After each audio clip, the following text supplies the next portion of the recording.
Blog Talk Radio. Are you ready for more propaganda? Well, you're in the wrong place at the right time. Colombo Chronicles is for critical thinkers. Let's welcome the consumer advocate for justice. Here's the Rose Colombo. Rose Colombo, the legendary crusader and advocate for justice for 3 decades now, informing you of what is coming to America. Well, it is here. It isn't coming any longer. It is here. Are you awake yet? Because I coined that term in 1989. Wake up, America. Is the American dream on the verge of the American nightmare? Well, today we have a very dynamic returning guest, and she is Joyce Alexander Black. And today's topic is of everyone's interest because children around the world are the responsibility of adults.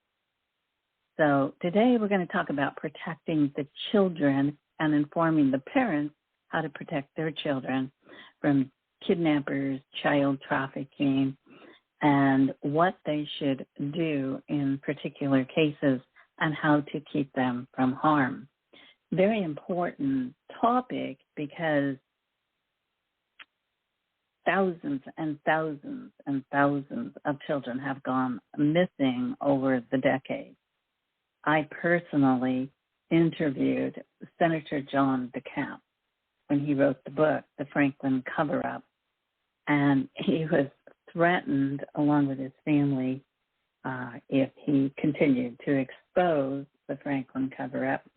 And, of course, that was a serious investigation, but unfortunately, the reporter with the evidence flying to the chairman of the Franklin Cover-Up Committee died in a plane crash with his little boy in the plane as well as the evidence.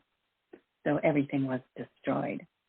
The book is still, I believe, available online, but Senator John DeCamp told me that it's going to take a huge awakening of the entire United States of America's moral, ethical, and not only the public, but the leaders of this country to secure the borders, to protect the children, and to vet everyone that enters into the USA, because the FBI has told us that traffickers have been coming into our country since 1993, drug smugglers and gun smugglers, and that China also, after Clinton opened the borders, allowed Costco, COSCO, a Chinese shipping company, to access the Long Beach Navy base and the port, and they were smuggling in weapons and contraband, and yet they were allowed to continue to lease the naval base, which he wanted to give away, but the people protested, to lease the naval base and the Long Beach, United States port to Costco for $14.5 million per year. So if they were smuggling weapons into the USA with the blessings of the White House and the Congress and the Department of Justice, who allowed them to continue their imports and exports in and out of international waters that should be protected by the American government. Who's to say they weren't smuggling? So we're going to talk to you today and discuss that particular issue so we can protect the children, save the children, as many as possible, by providing awareness. And education for your children on how to hopefully avoid being kidnapped. So on that note, I'm going to take a break because we're going to enter into the Justice Club today because this is a judicial issue. It involves Child Protective Services. It involves bribes for children. It involves the family law court and the juvenile facilities and foster care and so forth. This is not a small issue. This is a huge issue not only in the United States of America, but is happening around the world. So on that note, before we enter into the Justice Club, let's take a break and remember that there are dark forces out there who, according to the political satire Obamasaurus, conquered the Judeo-Christian dinosaur nation. The Justice Club is back on Colombo Chronicles live podcast. Join Rose Colombo at noon and find out what tips she will provide in a world of little justice. Obamasaurus, the new book by Rose M. Colombo, is an updated version of a political satire that reflects the political roadmap of today's world, written with an Orwellian twist. Will humanity survive or suffer depopulation or extinction? Obamasaurus by Rose M. Colombo, available at Amazon.com. Well, my friends, time flies. Colombo Chronicles Live. Colombo is on their trail. Listen up at Colombo Chronicles Live. And yes, time flies, so let's get started and enter into the Justice Club today with our very special author who has a book coming up soon, I hope, very important book. And also she has audio tapes for your educational purposes and relaxation, Alexander Black. And we'll have her tell us a little bit about her background for those of you who aren't familiar with Joyce Alexander Black. Hi, Joyce. How are you today? I'm doing great. How are you doing today, Rose? I'm doing great, too. We have beautiful weather here. Fortunately, Hillary didn't hit here as hard as the news said. We only had some rain and some wind in our Southern California area, and it bypassed us. So we were pretty fortunate and blessed that way. And so Hillary, I should say. But other than that, you know, everything's good. It's good to be 6 feet above the ground and be able to talk about how to protect the children and how to protect them from being safe and free from being kidnapped as well. And so, Joyce, before we get started, Why don't you tell our audience a little bit about your background so they can get familiar with what you do as well? Okay, thank you. And yes, I'm so glad that, Hillary has caused lots of damage, but not everywhere, thank God. And, Mother Nature's not so happy. So we're getting it in all over the world in different ways. So going to my topic, first I just want to say to anyone who would like to hear this, please go to Rose's website and make sure you get a copy of this and send it to as many people as you can and listen to it again and again, because there's going to be certain things that may be this may be the first time this was ever talked about. And so who am I? My name is Joyce Alexander Black. I have a master's degree in clinical psychology, specializing in individual, couples, and family therapy, currently working as a coach, NLP master practitioner, hypnotherapist. I've worked with many children in inner city children organizations from Los Angeles, Compton, Watts to Beverly Hills. I've also worked at the Hollywood YMCA, LA Children's Hospital, children's foster homes throughout LA areas, just to kind of give you an idea. I've also worked in the jails with some of the adult women in, I don't believe that it's still currently called Selma, but it was in the day that I was working, called Selma Jails for Women Inmates. I've worked very hard in helping women and men and children and couples find their boundaries and their inner voice. Also have produced several TV shows. And the reason I have a special on this show, Children's Stress and Anxiety Management, called Healing Your Heart with Guided Imagery. You can get it on iTunes or Amazon, or go to my website and I can always help you out there. It's JoyceAlexanderBlack.com. So what I was really thinking is important is that what no other show has talked about and what children have told me, whether it was in foster care or all the different places that I've worked, is the children who were kidnapped were never told what to do if they were kidnapped. And the more I started to explore this, I more started to go back to that belief system that education, information is power. If you don't have that, you don't have the power. You have no idea. And so a lot of children who were kidnapped, they're like, my mom and dad always told me not to go with a stranger. But they never told me if I went with a stranger, what could happen. So what I've been noticing, and as you say, it's all over the world. It's been happening beyond people's even that we even knew how many years previous this has gone on. And what I think that is essential is having to tell your children how to be safe. Like, here's two examples that just happened this week. There was this woman in a store, I think it was Ralph's, I'm not sure, and some man saw her and said, I'm noticing another man watching you. I'm feeling uncomfortable with that. Could you be mindful of this man? She said, thank you so much, sure. And she started noticing how he was watching her inappropriately. Then when she went to this, to finish her sale, she told the manager. They called the police. There was a big van. The guy jumped in.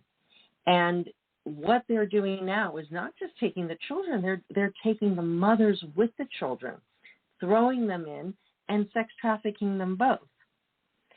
It's unbelievable. There's another story. This is just what I heard, not what has happened in the world, but just what I've heard this week. And it's only Wednesday. And there was a woman who was putting her baby in the car, and this man came in and he's trying to take her and the baby, and he's pulling the seatbelt, and she just screamed, rape or whatever she screamed, kidnapper, whatever. And then some other people came and helped her, and the guy ran away. Point being, there's so much to be said, and we only have a little bit of time here. But what I would really like to do is talk about why parents don't want to tell their children. They're afraid. This is what I've heard from the parents. I'm afraid if I tell my child.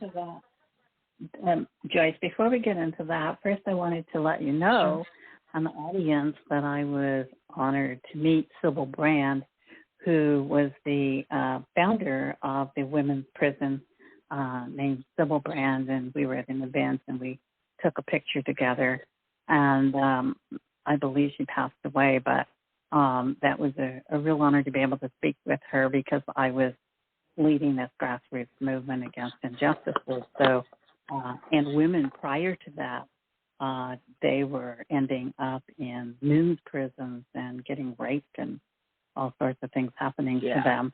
And so, she was, I just wanted to give her the honor for, and memory of starting Sybil Brand for women so that women could be separated from the men's prisons and feel a little more comfortable or safe, I should say, in a prison that didn't have the male access to them. So anyway, that was an exciting moment, and that's an important moment. So thank you for that. Yes, and also I read an article about this particular type of situation you were describing, of how these guys were parking behind the market and they were from foreigners. I mean, not all of them, but the one particular ones in this article, they were immigrants. And what they were doing, who knows if they were illegally here too, because they don't vet them any longer like the law requires. So the only people that get vetted are the legal natural-born Americans and legal naturalized Americans any longer. But anyway, the point was that they were parking in these trucks or vans and looking for women who didn't look confident or weren't paying attention and kidnapping them and their kids. And they said that be aware of, any trucks or vans that look suspicious and do not park near them and try not to go into shopping centers at night. That was their tips on protecting women and children. Yes, that's really important. And please, I think that's great. Let's take a couple minutes and just talk about options. Like, for example, I know a lot of mothers who think if they have a baby and they take the baby on a walk, this is a great time. I can catch up with my friends and my baby, is a conversation. And they think of it like that. Well, I think those days are gone because what happens is they become a target, attention. And it's like a friend of mine was telling me about how he was going to tell his girlfriend that she should take the dog with her. I said, is it like a Rottweiler? Is it a Shepherd? Is it a small dog? It's like, yeah, it's a small dog. I'm like, okay, so that's not probably going to be good. Why? It's distracting. Another thing she has to pay attention to.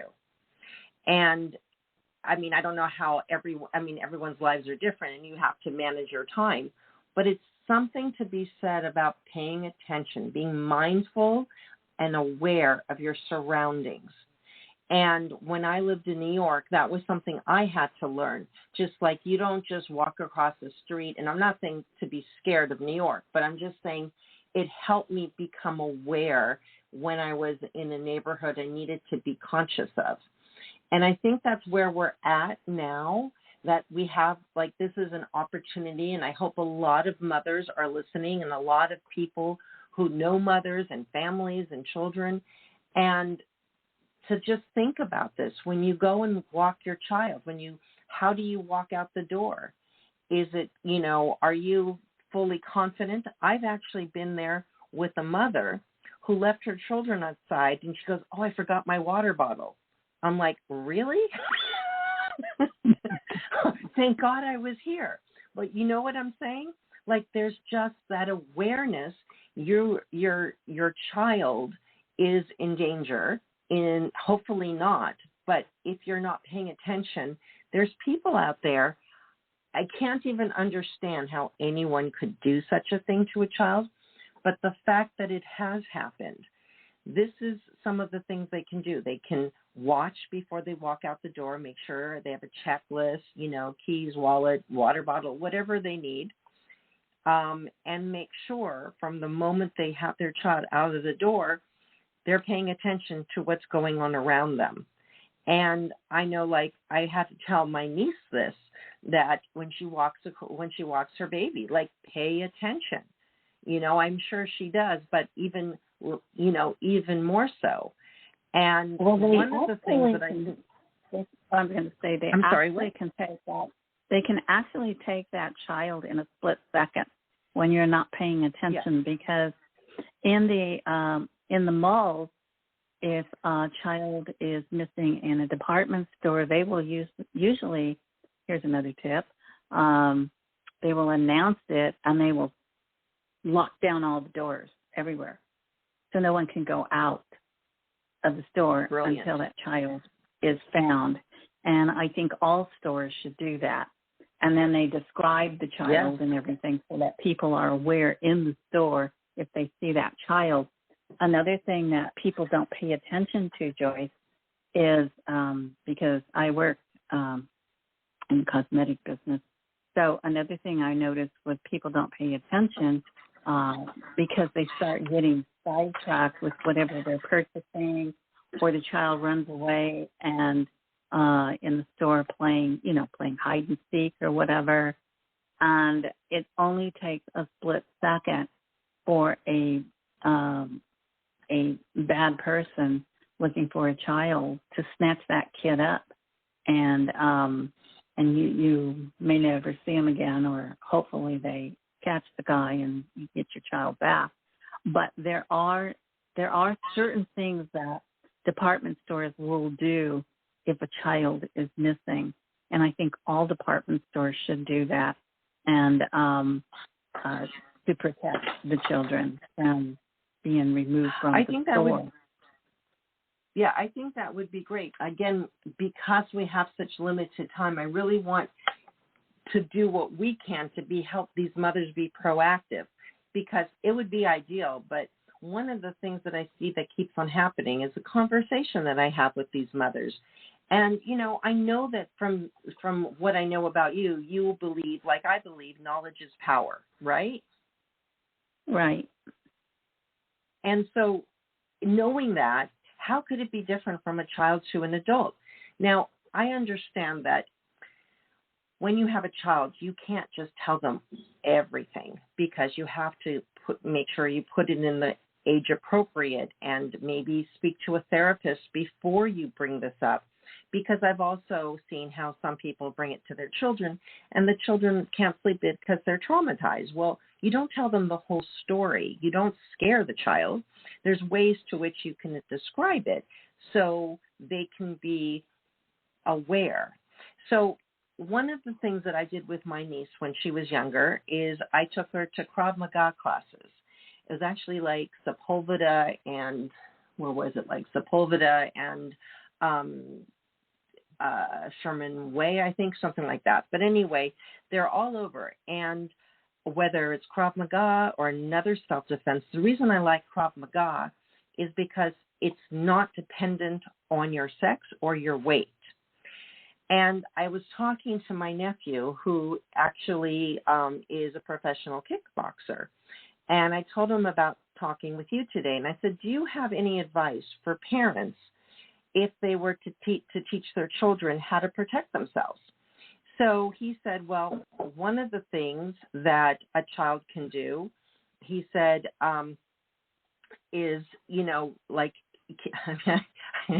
I can't really phrase this in any polite way, so to speak, like kick them in the balls or whatever is in that area. And then kick them in the knees, which I thought was interesting. I said, why the knees? He says, because then you disable the person and then tell the child to run for their life. And these are the things that parents who think they're protecting their child, and they're saying, well, I don't want to tell them because I want to keep them innocent and it's my job to protect them. I totally get it, but we're not living in that world. And here's an opportunity to teach them about life. And I think that goes even age appropriateness, though, because a small child couldn't do that, but age appropriateness, maybe they could be strong enough to do that and smart enough to do it quickly, because they would need to run away, or they're even going to get punished more. Of course, you can't teach that. Right, suspect. And the reason I was bringing up the tips on the department stores is because people don't have their little kids on a leash. I think the leash is very important, because what I was trying to explain is that the kids run away from the parent because the mother gets distracted with her purchases or looking at clothes or whatever she's doing. So the child runs away. So my point was that if you're going to be in a mall and you have small children, don't walk ahead of them talking to your friends. I've seen that, where the little kids are just waddling behind them. Very dangerous. And also put them on a leash, a long leash, so at least you know that they're not going to escape or be kidnapped by someone else. That was my tip. I think the leash is very important. Yeah, I do. I think that it's good. I think it's good. There's nothing.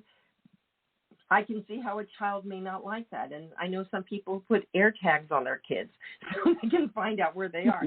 Or cell phones, There's lots of different ways that you have to work. But the number one thing you said, which was the parents wasn't paying attention. And sometimes in malls, women will go with their girlfriends and they'll talk about relationship stuff, which then distracts them. And so there's lots of ways to be distracted. But what I think is important is to think about, okay, how do we get, this is what's happening. So to help a mother understand and the father, one of the things that's important when if a person kidnaps the child, one of the ways that they manipulate the child is they say to them, once you've come with me, or they find out what the parent says. So the parent will say, don't go with strangers. Well, now that you went with me, your parent, your mom or dad, whoever said that, she won't forgive you. So they're not taught how to think. So what happens is they believe them. Then the second thing they say is, now that you've had sex with me, now they'll never love you again. So what I try to do is educate the parents and say, these are some things you could say to your kid. I'm going to give you a gold nugget. It's private. It's our secret. Do not, if anyone ever takes you, do not tell them this. There is nothing you can do, you can say, no matter what it is, that I will stop loving you. I will love you unconditionally no matter what.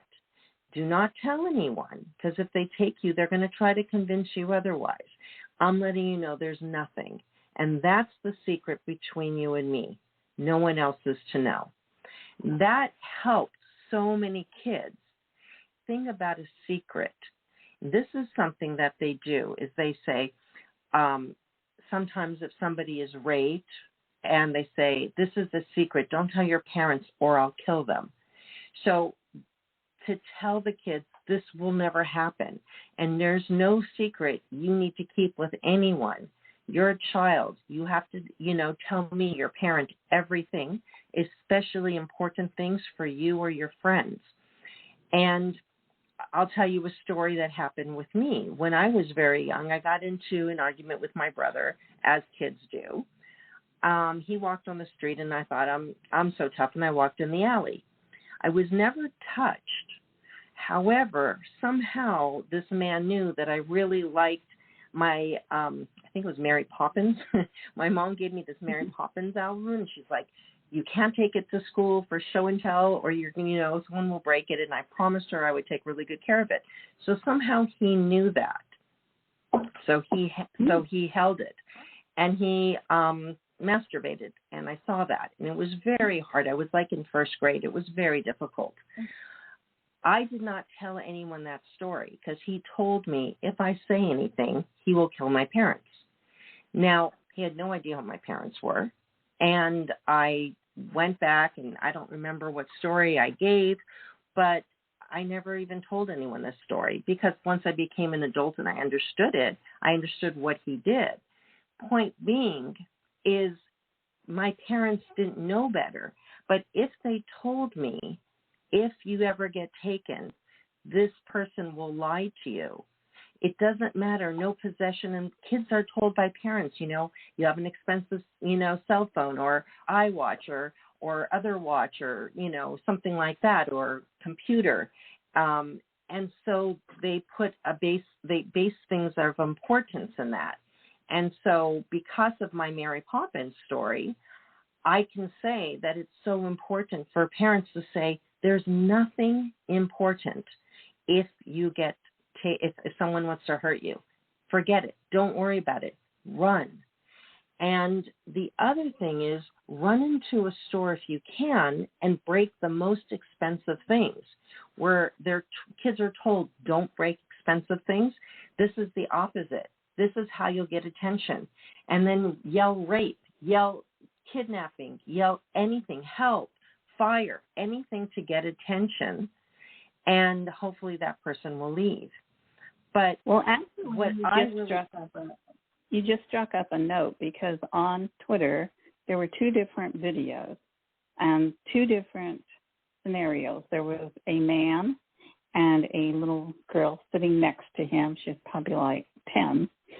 Anyway, somehow she was able to write help on her on her cup, and she gave it to the hostess, and the hostess came back, and the attendant, she came back and she said, "Oh, the captain needs to talk to this child," and he's like upset, and she goes, "Sit down, the captain needs to talk to this child." And so that's how they caught that guy. They had the FBI waiting for him. And then another smart little girl I saw on video, they were walking down the street, and somehow she was able to write help on her hand, and she saw a camera. You know how they have cameras everywhere now.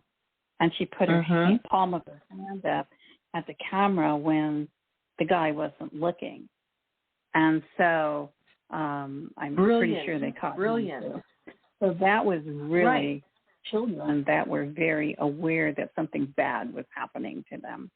And they really wanted to survive. And so, I thought that was really good tips and really smart, to do. It was really good. It was really traumatizing what happened to me, and something that, causes fear and different things that one has to learn how to deal with. And I was never touched. Well, thank God. I can tell you a short little scenario happened to me. And my sister. Can you just hold that thought for 1 second? I just wanted to tell you, with this story of what happened, the point being, it's just that he said this is a secret, and the point being that what a lot of people do is they hurt children saying keep it a secret or I'll kill your parent or something, and it's so important. And this is why I keep on going back to parents. I understand you want to keep your child safe. I get it. And I get you want to keep them, as young and happy as possible. There's ways to do this to where you can really help them. And such as if they took like physical Krav Maga or something else, then they know how to protect themselves. Their parents teach them. They have the repetitive conversations with their kids, like once a week. Let's say it's like whatever, a Sunday once a week, and they're doing, the physical activity, and they're telling the story of what do you do if you get kidnapped. You kick them in the balls, kick them in the knees, run. And then my nephew said something about the shins, and whatever your plan is, and every family lives in different cultures and countries and cities, and find what would work for you and your family and have that conversation. Learn how to start addressing this. So I've seen way too many children on their own, parents leaving them in malls, go to the bathroom. There's so many different scenarios. And at least if you've done everything you could, you've got, they know how to protect themselves physically. They know this golden nugget. You will always love them. And it's not for them to tell this person who's going to try to convince them otherwise that no matter what is done, no matter what is said, you will always be loved. That's like so important. And I agree. And I agree that's very, very and important. It's stressful. It's very stressful. It is stressful. It's hard as a parent to tell a child. It's very hard. But it's also important to understand that there's so many different situations where children are with trusted people. And this is what I was going to explain, is that when I was a child, we were left with some cousins we didn't even know, traveling overnight. And the husband came in and inappropriately touched me, and I woke up and I screamed at him, "What are you doing?" And so that morning I told my sister, let's leave until we were traveling with an uncle and aunt, until they come back and get us in the morning. And so we stayed out until noon away from that house waiting for them to come and get us. And we never said a word because I'm telling you that back then and even today, many, many children will not tell their parents, as you said. And I never told my parents ever about that story, but why we wouldn't go back in the house and why we stayed outside until we waited for them. And we didn't want anything to do with those people. And so with that husband and wife. And so anyway, that is traumatizing for children. It is so traumatizing, and you never forget the situation. But then again, it's your own secret that you don't tell your parents because somehow you think it's your fault when it's not your fault. You're sleeping. And so and because it's important what you said, that parents need to tell their kids they love them unconditionally because kids are afraid to tell their parents because they feel guilty, I think, in many cases. And yes, but could it be what you just said? That who you leave your children with, right? Be what you just said, which was very interesting too, which is like you were saying how maybe about the secrets. Maybe the reason you felt you needed to keep the secret, I was told by the man that I had to, but maybe because we were not told. Imagine if we could go back and let's say tell our parents, I need you to tell me this. Maybe it would be if anyone shows you their penis or any kind of, private areas, it's wrong and no one can touch you there. And that is not a secret you keep. That is a secret you tell me. So it's very clear. And then also any secret, anybody who does something that makes you feel bad, trust that feeling. That's how God speaks to you. Or if you don't believe in God, your higher power, whatever it is. But that's your message to listen to. And if you have that, then if our parents, let's say, would have said that to us, we would have had a frame of reference. And I think what's happening now is that maybe because of our silence and what has happened to us, time that we take our experience and help other people say, you have a child now who doesn't have any information like we didn't. And knowledge is power. If you could go back to your parent now, what would you tell them to tell you so you would know back then what to do? Well, I have no idea because it was, it was something that people didn't talk about until the 90s when I was leading a grassroots movement and people were coming to me about judges and lawyers who had molested their children or taken them under their wing, who were in juvenile hall. And we fought against those cases, and eventually we got one judge removed from the bench, and he was arrested because he had taken a little boy under his wing who was in juvenile hall, and he kept him since he was 7. And the boy finally ran away when he was 15 and got to the police and told them the story, and that's how the judge got caught. Even though thank God, members of the organization who were concerned about these issues were trying to speak out, people didn't want to pay attention. The public, I'm talking public, didn't want to believe it or pay attention because you're talking about something very, very, very serious that strikes home, and nobody wants to think about the negative things that could possibly happen to their children.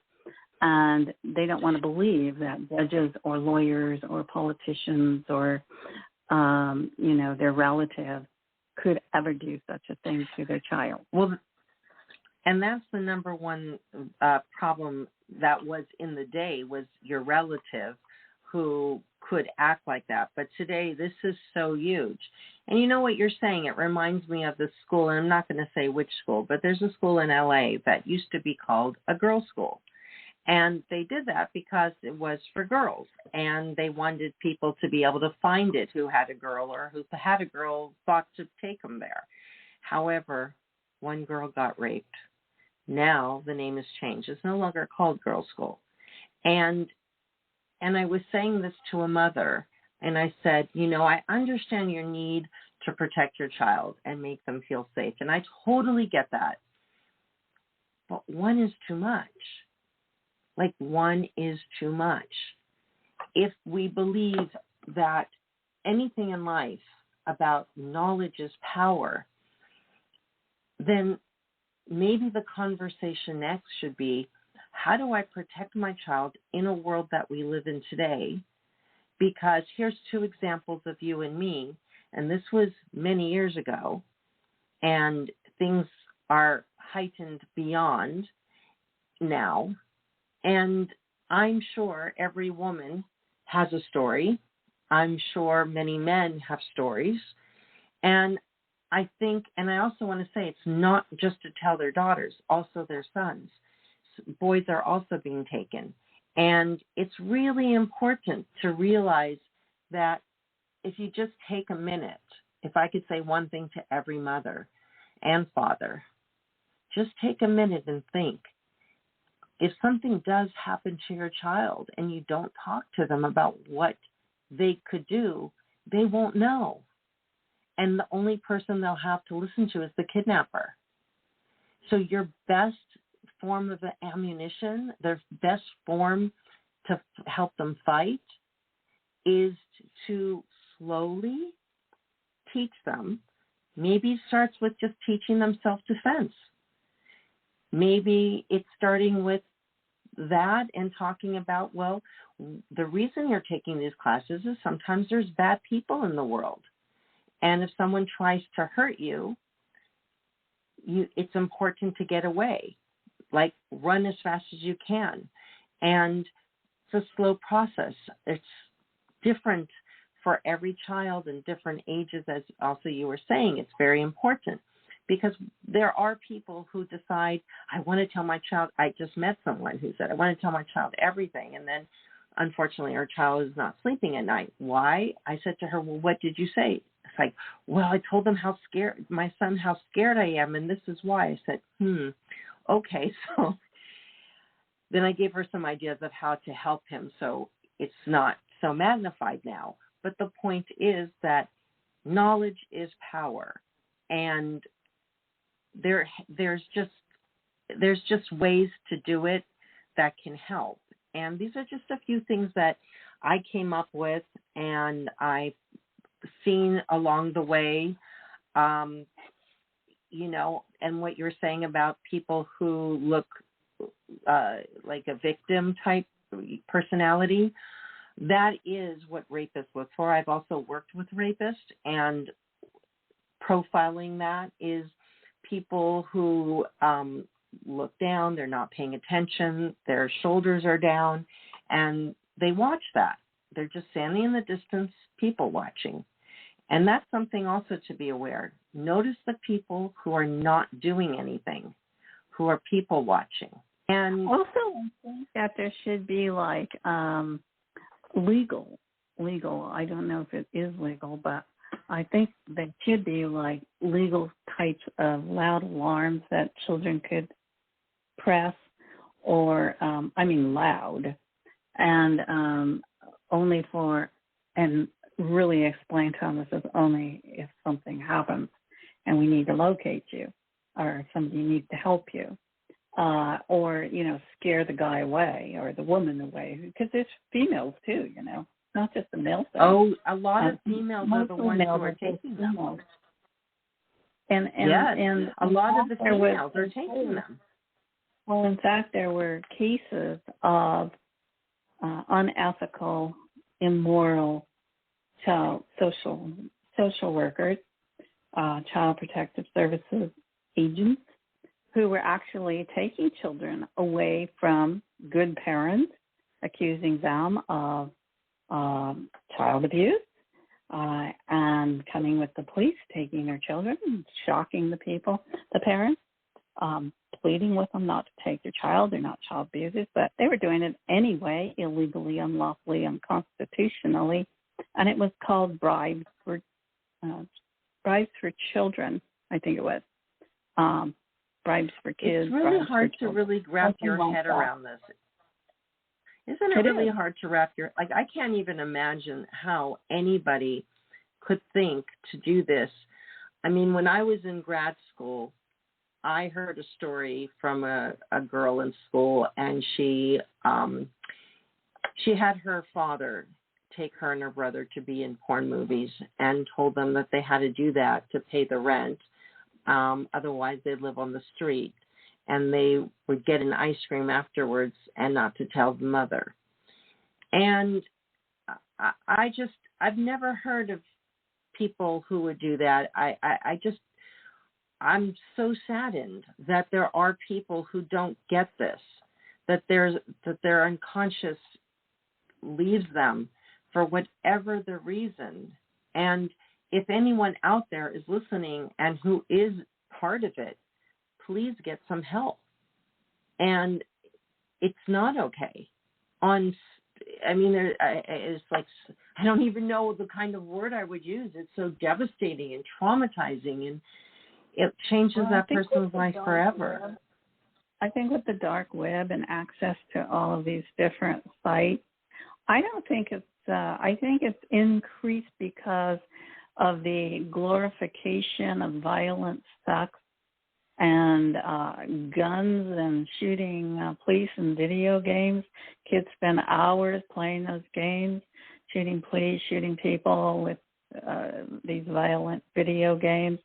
And then the cartoons that are violent and sexual today. And it goes on and on and on with all these people who are into these sexual preferences that include children that are inappropriate and used to be monitored by the public and by the religious groups.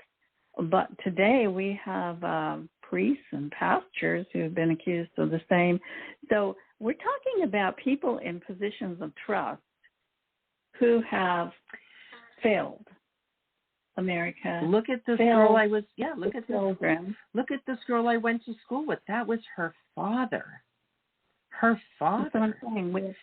We have people, and a lot of these people do not have that kind.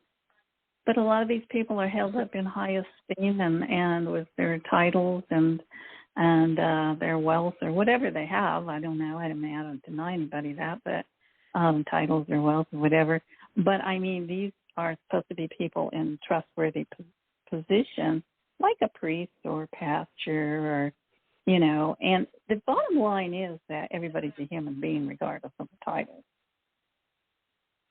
Absolutely. I think that the more awareness I have as a human being, the more I respect people's awareness over any titles or money, because I've been in the Hollywood scene. I've been here or there. It's all about who you are as a person. How do you care? How do you pay attention? And that's like, it's like this whole situation needs the world to wake up and start noticing. And I think part of the thing is when you start noticing people around you, you start becoming aware, hey, wait a second, what's really happening? And wherever you are, you can see that. And it's not to make parents fearful and not go out.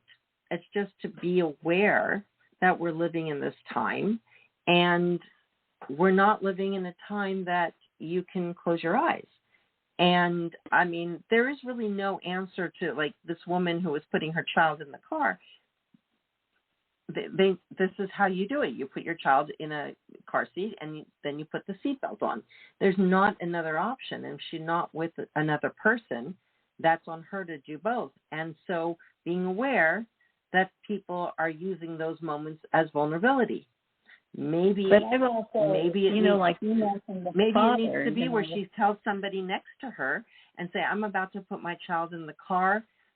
could you please stand right next to me just in case? I mean, maybe we need to start engaging a second person with us, even if we're not going with a second person. There's another woman or man in the store that you feel comfortable with, and or a manager of a store, and you can say, could you please send someone out? I need to go to the car, put my child in, and I don't feel safe right now. Boom. You're going to get somebody. I think that's a good tip. I think it's a good tip, but I think we also have to remember that today, in today's society, people also fear each other, especially since the lockdown, and they also judge each other, and they don't have the same trust as they did in the past with acts of kindness, and they're fearful they get involved in something that they may end up being arrested instead of a suspect. And it's happened. And also, you mentioned the father and the child with the porn. And bottom line is, I've interviewed women who became counselors or psychologists because they had suffered from incest because of their fathers. And rarely, I heard mothers, too, who abuse their children that way. And so it's such a huge, huge issue that it's got so many levels. It's like an onion, huge giant onion that people are trying to peel and see, get to the layers. But there's so many layers to it because it's worldwide. Yeah, and I think that, you have such knowledge of all these things that has happened with history. It's amazing. And I think it's important to remember that love is the strongest force in the world. And when you show your kids love, when you nurture them, when you take care of them, and living in the society that we do today, it's also to let them know there's nothing you could say or do I would ever stop loving you. And I will always look for you. No matter what anyone tells you, I will always look for you. And this way, they don't feel alone. And they can have a golden nugget and say, here's a golden nugget from you. It could be from your mom, from your dad. It could be from both your parents. We will always love you. And if you ever get taken, don't tell them, but we will be looking for you, and we will always love you no matter what is said or done. There's nothing. And, saddens me that we even have to have this conversation because there's so many kids out there who are not protected and are easy prey because both parents have to work. They're latchkey kids.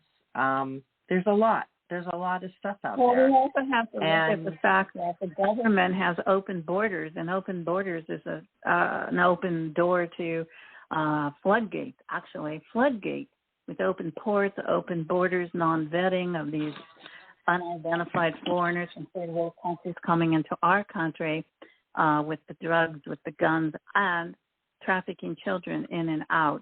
And there's tunnels to hotels, tunnels to stores, underground facilities. It is so huge that anyone who actually attempts to expose it seems to disappear. It's not funny, but it does seem that way. No, I know what you're saying. You're absolutely right. Yeah, it's reality. You're absolutely right. I look at things as they are, as I was told. I reviewed the cases when people would come to me and consult with me. And I mean, the corruption is so huge that, like Senator DeCamp said, he was told himself by a higher power. He goes, look, you can only do what you can do.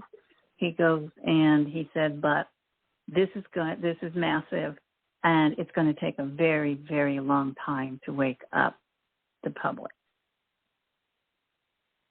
Well, that's his opinion, and then they have lots of stuff being told now. I'm hoping that's not the case, but but you're right. It's all the stuff that has allowed it to happen, and to be aware of, well, why is it this difficult, and how long has this been going on that we've closed our eyes?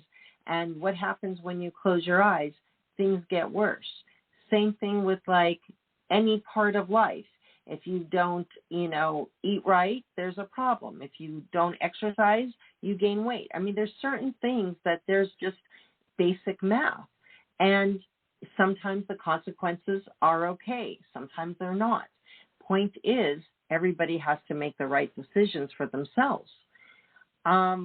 And hopefully even now, when kids were growing up, our neighborhoods were pretty safe, and there was lots and lots of kids. They'd come to the house, and we had a swimming pool. They'd go swimming. We'd have parties with the kids, and there was kids riding bicycles and skating and all this.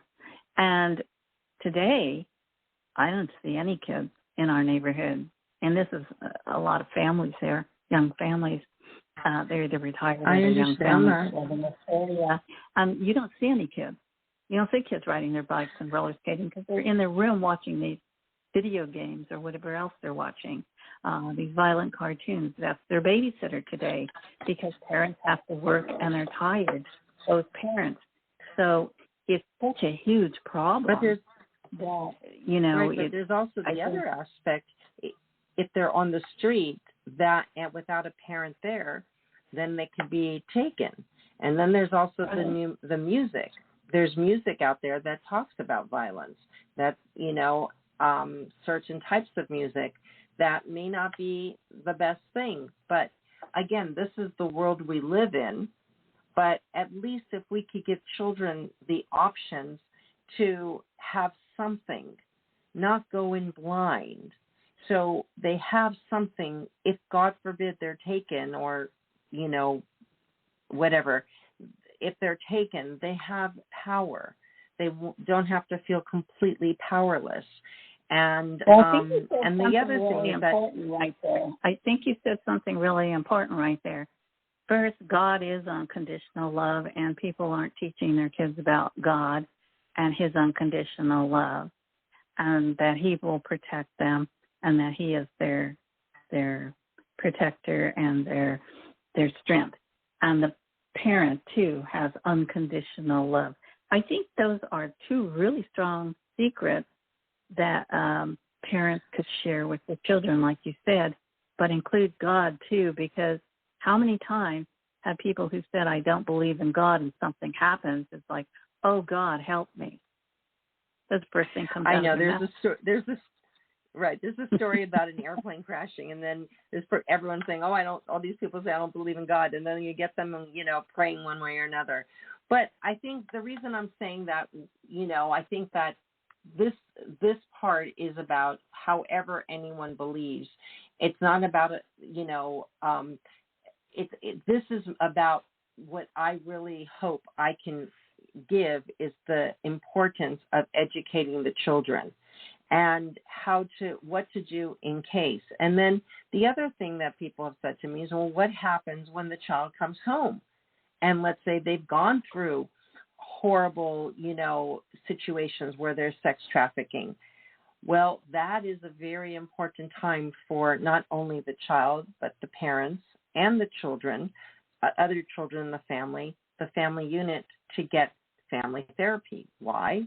Because new normal. It will never go back, and that's not a bad thing because now things are different, but it's finding how to deal with your child who's been sex trafficking and how to manage them and help them to be, a strong, mindful adult and, as they grow. And it's so important to get as much therapy in the beginning and not wait, even if they don't want it, like really talk about the importance because you need to talk it through. And then there's my children in stress and anxiety management recording, and that children have listened to while they go to sleep. It's also really unique about mine is probably the only one that I know out there that there's a child doing a guided imagery. So you have a child being a child. There's also stories like what to do, go to your teacher, go to your parent, go into a store. There's things that children will hear better from a child's voice. And there's just so much to be said with that. And I just really want to say that the important thing is to remember that whoever has gone through this, there's going to be a lot of people that are going to be dealing with this afterwards. And if we could help in any way, like, please, let us, know. And, who knows, maybe this will be something that we can do more than one show on. I don't know if you like that idea. It would be something to think about maybe in the future. That would be perfect. But unfortunately, today we ran out of time. But I really want to say God bless you and keep up the good work. And yes, we will do it again. And because without the children being of sound mind and having self-esteem about their own lives and feeling and knowing they are not guilty of anything, they did nothing wrong. And we should talk about that next time as well. So God bless you, Joyce. I love that. Alexander God Black. bless you. You are so amazing. And you are incredible with knowledge base and contacts and people that you've met and the knowledge that you are like. Thank you so much for adding that to everything. It's so important.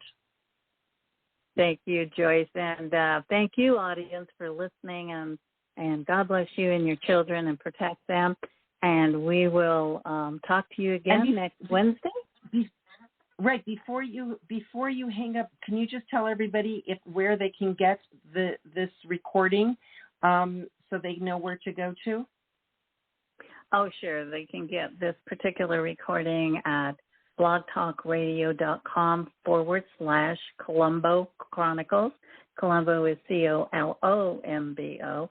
And you can also go to my new channel, Google in on my new YouTube channel, Colombo Chronicles.